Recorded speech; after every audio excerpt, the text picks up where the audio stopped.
They say some moments stay with you forever.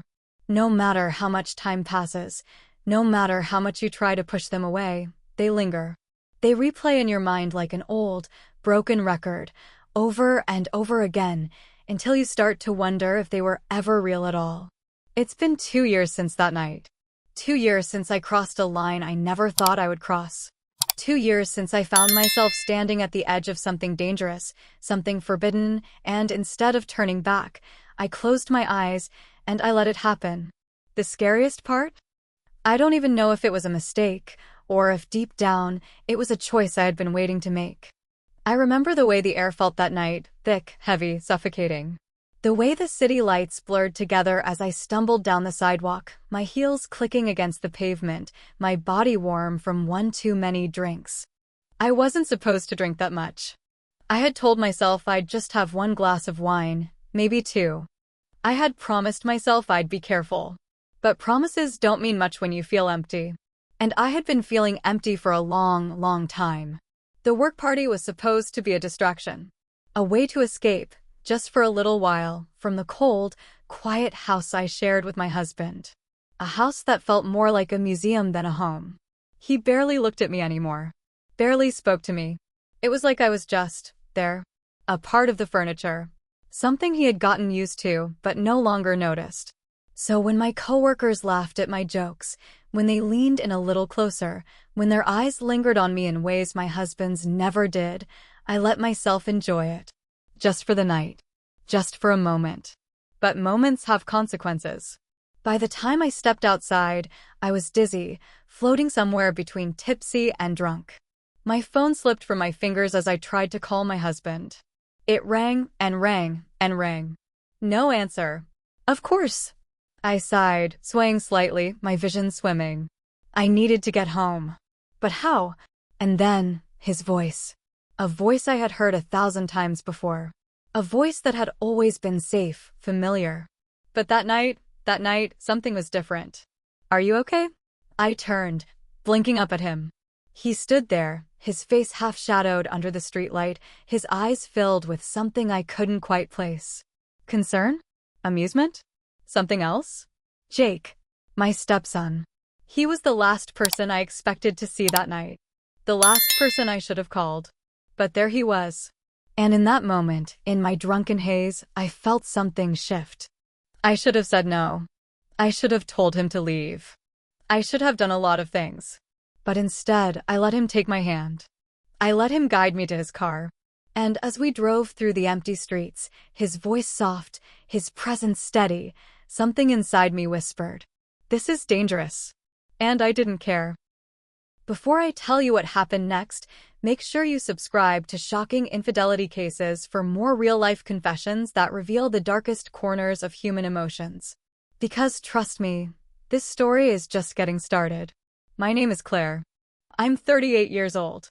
And if you had asked me a few years ago, I would have told you I had a good life, a stable marriage, a comfortable home, a routine that made sense. But somewhere along the way, that life became something else. It became lonely. It's strange how loneliness doesn't hit you all at once. It creeps in slowly, settling into the empty spaces between conversations that never happen, between touches that never come. And before you even realize it, you wake up one day and feel like a ghost in your own home. That's what my marriage had become. A place where I existed, but wasn't really seen. My husband, Mark, was a provider. A man who worked long hours, paid the bills, and believed that was enough. And maybe for him, it was. But for me, it wasn't. I can't remember the last time he looked at me the way a man looks at a woman he desires. The last time he reached for me without obligation. The last time he asked me how I was and really listened to the answer. Some nights, I would lie in bed beside him, staring at the ceiling, wondering how we got here. How two people who once couldn't keep their hands off each other had turned into strangers who barely spoke. And I told myself it was normal. That this is just what happens in marriage. That love changes. That passion fades.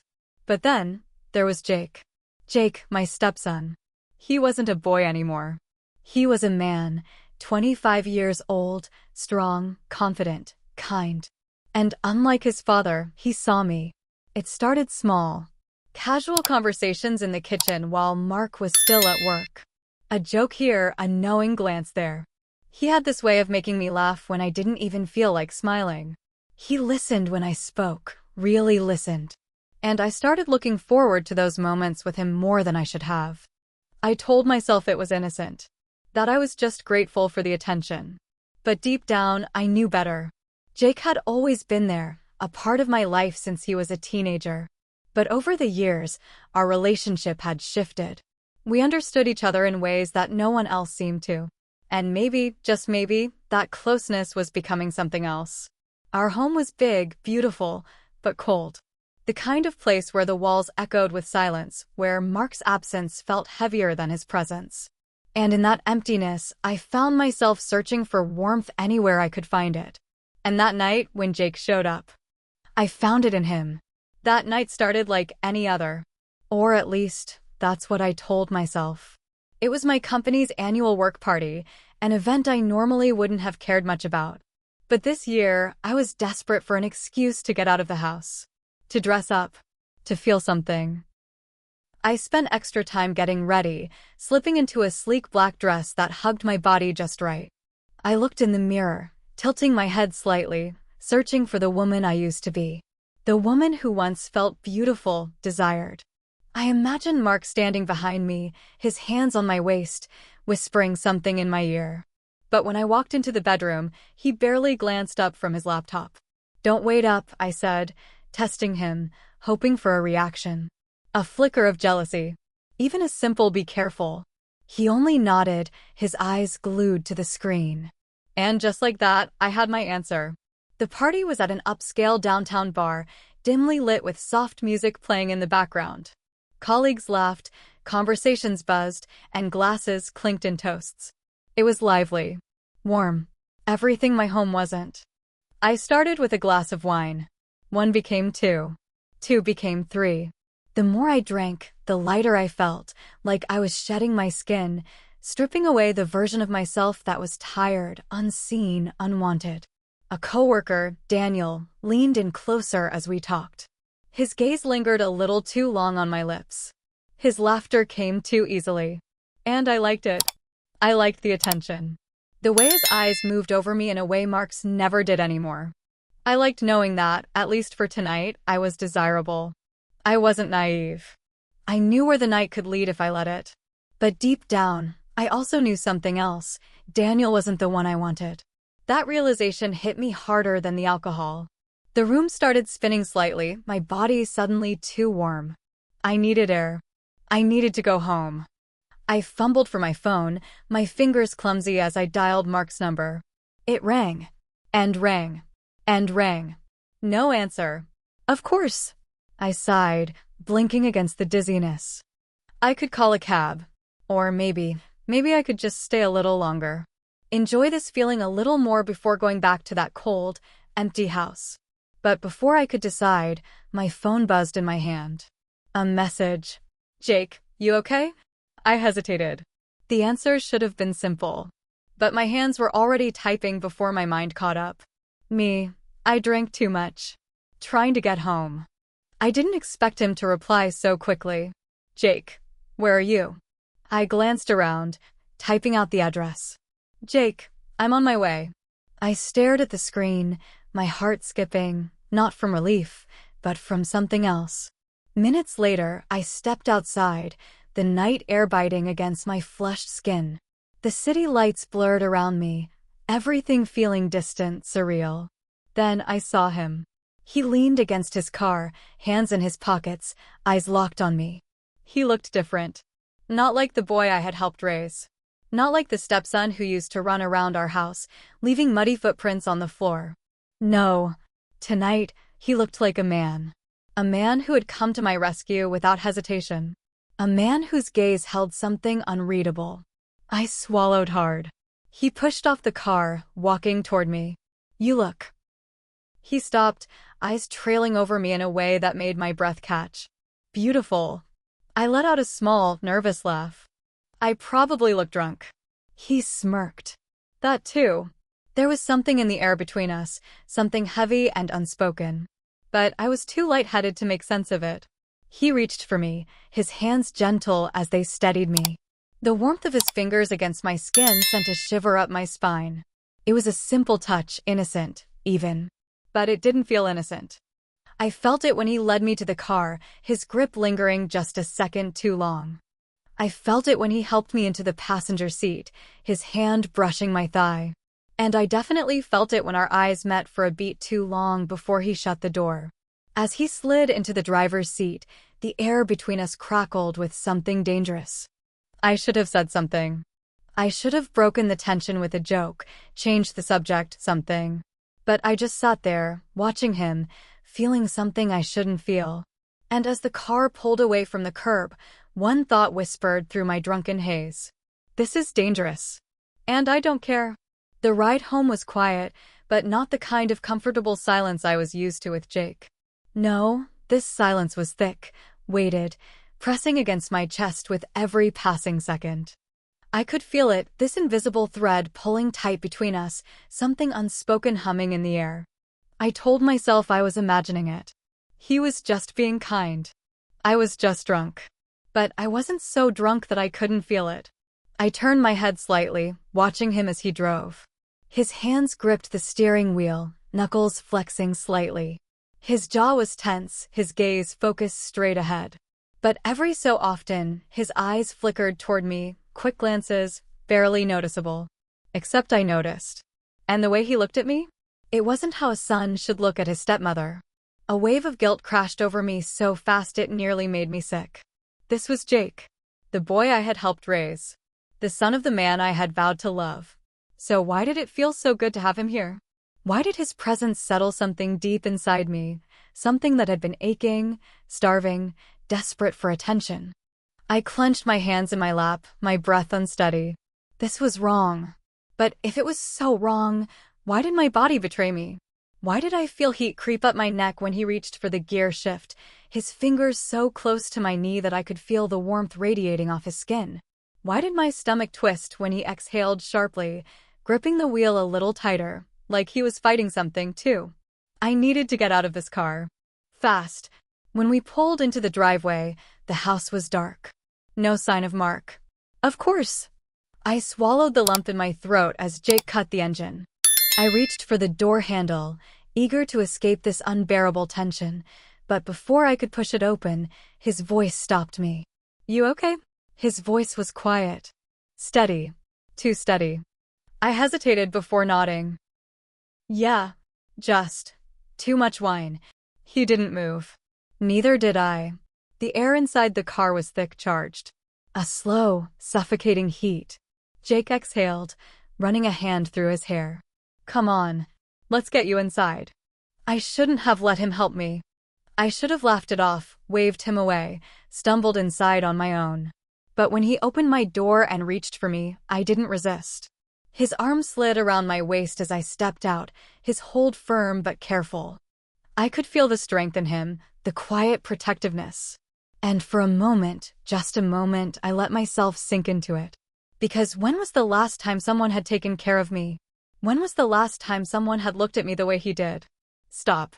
I squeezed my eyes shut, forcing the thought away. This was just the alcohol talking. Just the exhaustion. I needed to sleep, to wake up in the morning and forget this entire night ever happened. But as he walked me to the front door, his body warm beside mine, I could feel his eyes on me.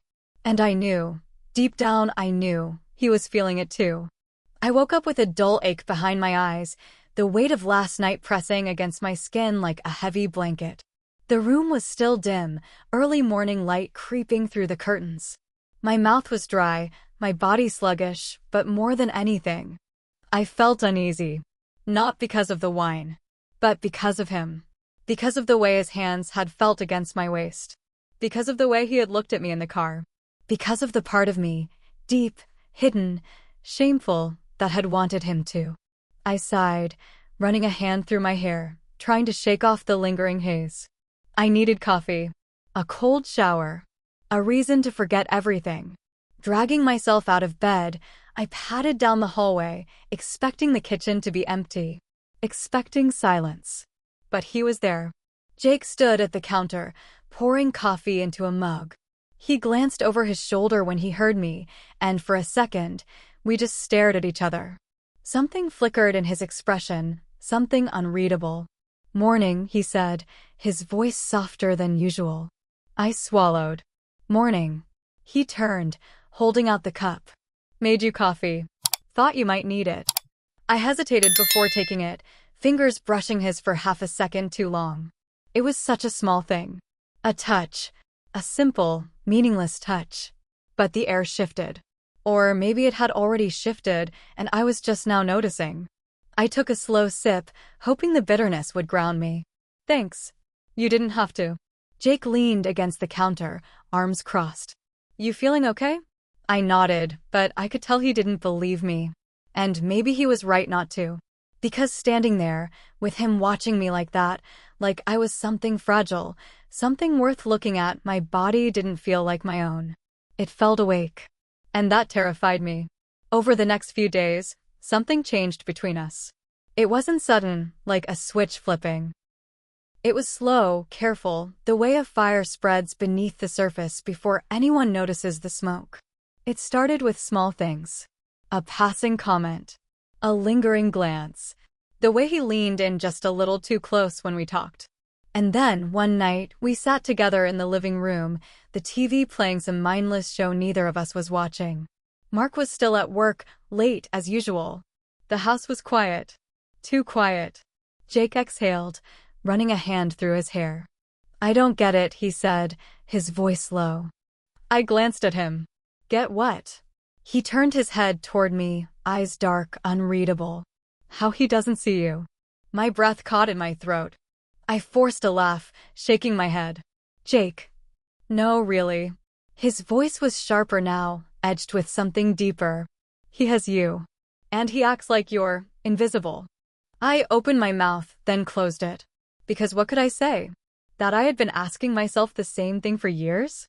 That I had spent endless nights wondering why my husband, his father, had stopped loving me the way he used to? I should have stopped the conversation there. I should have gotten up, walked away, laughed it off, something. But I didn't. Because for the first time in so long, someone was saying out loud what I had been too afraid to admit. I looked at Jake, really looked at him. The way his jaw clenched, the frustration in his eyes. And something inside me cracked. Sometimes, I whispered, I feel like I could disappear, and he wouldn't even notice. Jake's expression darkened. "That's not okay." I swallowed hard. "It's marriage." "No," he said, his voice firm. "It's not." Silence stretched between us, thick and heavy. And that was the moment I knew. This wasn't just a dangerous thought in the back of my mind anymore. This was real. This was something neither of us could take back. It started with small touches. A brush of fingers when he handed me a glass of water. The way his hand lingered a second too long on the small of my back when he walked past me in the kitchen. I told myself it was nothing. I told myself I was imagining it. But I wasn't. And neither was he. Because he wasn't pulling away. Because I wasn't pulling away. And the unspoken between us was growing louder. One night, we were watching a movie on the couch. Mark had texted earlier, working late, "Don't wait up." Of course. The living room was dimly lit, just the soft glow of the TV casting flickering light across the room. Jake sat beside me, close but not too close. Not at first. But then, at some point, his knee brushed mine. I could have moved away. I didn't. I felt his gaze on me, but I kept mine on the screen, pretending not to notice. Then, his hand shifted, fingers grazing mine. A shiver ran down my spine, and still I didn't move. I could hear my heartbeat in my ears, feel my breath hitch in my chest. This was it. The line. The moment that changed everything. He turned his head slightly, and I could feel the warmth of his breath against my skin. If I looked at him now, if I met his eyes, I knew I wouldn't stop. I knew he wouldn't either. And then, the sound of a car door slamming outside. I jerked back, my heart slamming against my ribs. Jake stiffened beside me, his hand pulling away so fast it might have never been there at all. Footsteps approached the door. Mark. Reality crashed down on me all at once, cold and suffocating. What the hell was I doing? What the hell were we doing? The front door opened. I forced myself to breathe, to sit up, to look normal. But as Mark walked in, tossing his keys onto the table without even looking at me, I didn't feel normal. I felt like I was standing on the edge of something dangerous. And the worst part? I wasn't sure if I wanted to step back or jump. I barely slept that night. Even after Mark had come home, showered, and climbed into bed beside me without so much as a word, my body was still humming with the weight of what almost happened. The brush of Jake's hand, the heat of his breath, the pull that I felt, so strong, so undeniable. I lay there, staring at the ceiling, my pulse still unsteady. This wasn't just loneliness anymore. It wasn't just some passing fantasy. This was real. And it was terrifying. The next night, Mark was gone again. Another late meeting. Another excuse. Another night where I was left alone in this house that no longer felt like a home. I sat at the kitchen table, mindlessly stirring my tea, trying to shake the weight in my chest. And then, hey, I looked up. Jake stood in the doorway, watching me. His expression was unreadable, but his eyes, those eyes, were filled with something I didn't know how to name. I swallowed hard. Hey. He stepped forward, slow, deliberate. You okay? That question again. The same one he had asked in the car that night. The same one I had lied about. But this time, I didn't have the strength to lie. I shook my head. No. Jake exhaled sharply, running a hand through his hair. Yeah, he muttered. Didn't think so. Silence stretched between us, thick and heavy. And then, he moved. Not fast. Not aggressive. Just a quiet, steady step toward me. I should have stopped him. I should have gotten up, walked away, left the room, something. But I didn't. Because deep down, I knew this moment had been coming for a long time. I felt it the second his fingers brushed against mine on the couch. I felt it when he helped me out of that car. I felt it every time he looked at me like I was something worth seeing. My breath hitched as he reached me, standing so close I could feel the warmth of him. Say the word, he murmured. Tell me to stop, and I will. I opened my mouth. Nothing came out. His hand lifted, fingers tracing the curve of my jaw, feather-light. I shuddered under his touch, my body betraying every logical thought in my head. And then, he kissed me. Soft, careful, hesitant, like he was testing the waters. Like he was giving me a chance to pull away. But I didn't. Because for the first time in years, I felt wanted. I felt alive. But the second his lips pressed more firmly against mine, reality crashed down. I jerked back, my breath coming fast, my pulse roaring in my ears. Jake froze, his eyes searching mine. I can't, I whispered. I shouldn't. His jaw clenched. Then why did you kiss me back? I sucked in a sharp breath. Because it was the truth. I had kissed him back. I had let this happen. I had wanted this. And that terrified me more than anything else. I shook my head, my voice barely above a whisper. This is wrong. Jake's expression darkened. Why? The question made me flinch. Why is it wrong? He pressed, his voice low but firm. Because of him? My stomach twisted. Jake. No, tell me. He stepped closer, his body tense. Tell me why it's wrong when he doesn't even care about you. When he treats you like a piece of furniture. When you go to bed every night feeling alone. Tears stung my eyes. That doesn't make this right. His expression softened, his voice barely a whisper now. Maybe not. But does it feel wrong?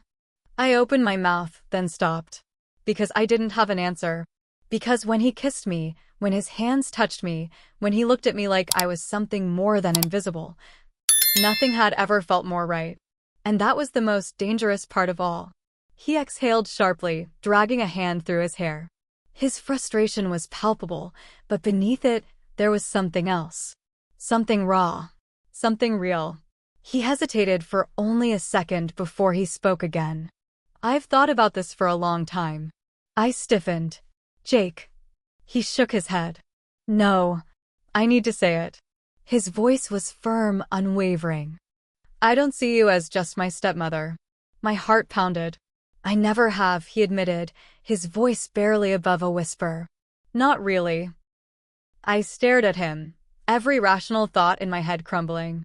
You deserve more than what he gives you, Jake continued, his tone raw with emotion. You deserve to be wanted, to be loved. And if he's too blind to see that... He stopped himself, inhaling sharply. Then, softer, like a quiet confession. I see you. My breath caught in my throat. Because I knew, in that moment, he wasn't just talking about this moment. He was talking about every moment. Every time I had felt invisible. Every time I had felt unloved, unwanted, unseen. He had seen me all along. And that was the most terrifying, intoxicating realization of all. I could feel it. The choice hovering between us. Walk away. Pretend this never happened. Keep living in the numbness of a marriage that had been dead for years. Or give in. Let myself feel something again. Let myself be wanted.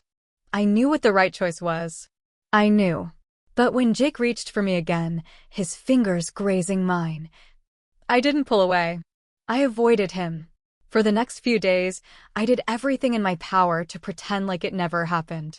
I went through the motions, woke up, made breakfast, did the laundry, played the role of a devoted wife in a marriage that had long since crumbled. I avoided eye contact, kept conversations brief. If Jake was in a room, I left it. But I felt him. Everywhere. Watching me. Waiting. And the worst part? I wanted to be watched. I wanted to be wanted. And he knew it. I don't know what I expected, that he'd regret it, that he'd be just as scared as I was. He wasn't. If anything, he was bolder now. I caught him looking at me when he thought I wouldn't notice. His eyes dark, unreadable, lingering on my lips, my hands, my bare legs beneath the hem of my dress. At dinner, he sat across from me, his gaze burning through me like a silent challenge. At night, I could feel him on the other side of the wall. And when Mark was home, when he brushed a distracted kiss against my cheek or mumbled a half-hearted goodnight before rolling away in bed, Jake knew. He knew how empty it all was. And I hated him for it. Because the more he saw me, the more I realized just how blind I had been to everything else. One night, I found him in the kitchen. I had meant to walk past him, just grab a glass of water and leave, but he didn't let me. Are you going to keep pretending? His voice was quiet, measured. I froze. He leaned against the counter, arms crossed. Because I can't. I swallowed hard, gripping the edge of the counter as if it could steady me. Jake, we can't do this. Why not? I shot him a look. You know why. His gaze didn't waver. That didn't stop you before. Heat rushed to my face. That was a mistake. Jake's jaw tightened. He stepped forward, slow, deliberate, closing the space between us. Then why are you shaking? I hated him for that too. For knowing me too well. For making me want. I turned to leave, but before I could take a step, his fingers brushed my wrist. Just a touch. But it was enough. Enough to make my breath hitch. Enough to remind me of the way he had kissed me. The way I had kissed him back. I yanked my hand away. This is over. He didn't move. Didn't speak. Just watched me with those sharp, knowing eyes. And for the first time, I wasn't sure which one of us was in control anymore. It started small. Little things. Mark's eyes lingering on me a second too long. The way he would come home and hesitate in the doorway, like he was waiting for something. The casual, offhand remarks. You've been quiet lately. You look different. Is something going on? I told myself I was imagining it. That it was just the guilt. But then, one night, he said something that made my blood run cold. Jake's been looking at you differently. My breath caught. What? Mark didn't look up from his plate. I don't know. It's weird. He's protective of you. He let out a short, humorless laugh. Guess he thinks I'm not doing my job. The food turned to ash in my mouth. I forced a smile, willed my voice to stay steady. That's ridiculous. Mark shrugged. Yeah, probably. But the way he said it, like he wasn't sure. Like he was watching.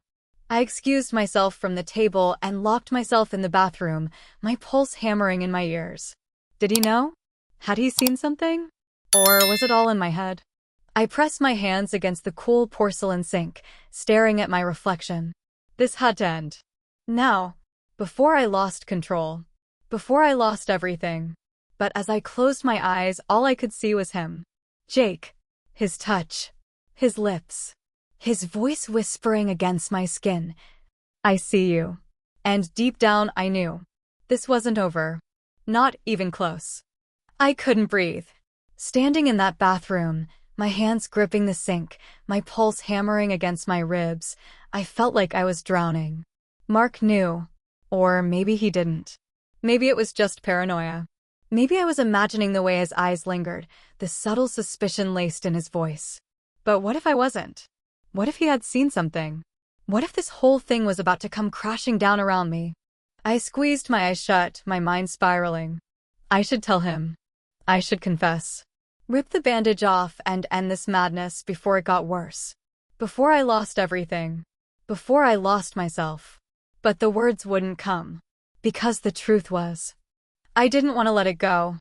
I didn't want to forget the way Jake looked at me. I didn't want to erase the way he made me feel. And that was the ugliest, darkest part of it all. I had never been the type of woman to make excuses. I had spent years being the good wife. The faithful wife. The wife who waited up for her husband while he spent long nights at the office, who ignored the way he barely looked at her anymore, who convinced herself that loneliness was just a phase. But it wasn't a phase. It had been my reality for years. And now? Now I was standing on the edge of something I never thought I was capable of. And a quiet, insidious voice in the back of my head whispered, if he had just loved me, would I have ever let this happen? Would I have craved the touch of another man?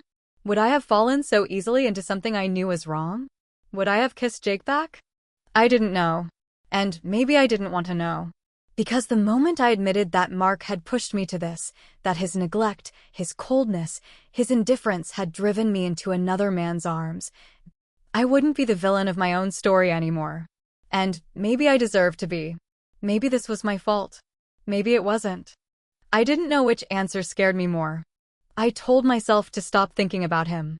I told myself that what happened that night, the kiss, the whispered confessions, the way his touch had ignited something inside me I thought was long dead, was just a mistake. A moment of weakness. A lapse in judgment. But then I would catch myself staring at my phone, fingers hovering over his name. Or I'd walk past his room, my breath hitching, wondering if he was awake. If he was thinking about me too. If he still wanted me the way I still wanted him. And the worst part? Some deep, shameful part of me didn't regret it. Not the way I should. Not in the way that would make me stop. Because despite the guilt clawing at my insides, despite the fear that Mark would find out, despite everything, I still ached for him. For the way he made me feel seen.